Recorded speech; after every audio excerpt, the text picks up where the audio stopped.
Hi, today we discussed about the two important things. जब भी आप कोई प्रॉपर्टी लेने जाते हैं तो सबसे पहले आपको दो चीजों का ध्यान रखना है। सबसे पहला जो निकल के आती है चीज वो है आपका टाइटल चेक, एक लैंड का टाइटल।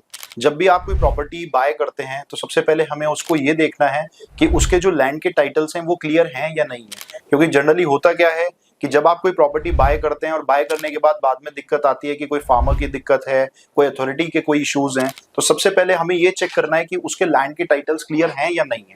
दूसरी सबसे बड़ी चीज जो निकल के आती है, वो चीजें जो निकल के आती हैं कि लाइक जो उसके कंस्ट्रक्शन के सर्टिफिकेट हो गए, नो ड्यू सर्टिफिकेट्स हो गए, ठीक, आपका स्ट्रक्चरल का क्लियरेंस हो गया, माइनिंग का क्लियरेंस हो गया, एनजीटी के क्लियरेंस हो गए, एनवायरमेंट के क्लियरेंस, एफएआर के अप्रूवल्स, बैंक के अप्रूवल्स। तो ये चीजें चेकआउट करने के बाद ही किसी प्रॉपर्टी के अंदर आप डालें, तभी आपका जो है एक इन्वेस्टमेंट हेल्दी इन्वेस्टमेंट हो सकता है।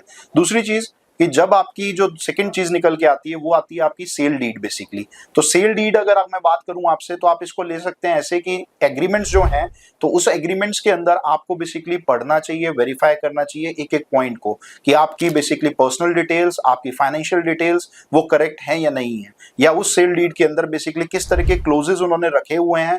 आइदर आप प्लॉट ले रहे हैं, आइदर आप बेसिकली कोई कमर्शियल बाय कर रहे हैं या कोई फ्लैट बाय कर रहे हैं, तो उसके अंदर आप उसको थोरोली पहले पूरा उसको पढ़ें, तब किसी प्रॉपर्टी के अंदर आप उसको इन्वेस्ट करें। तो आप बेसिकली हमारा चैनल सब्सक्राइब कर सकते हैं over the YouTube also, that is money tree realty.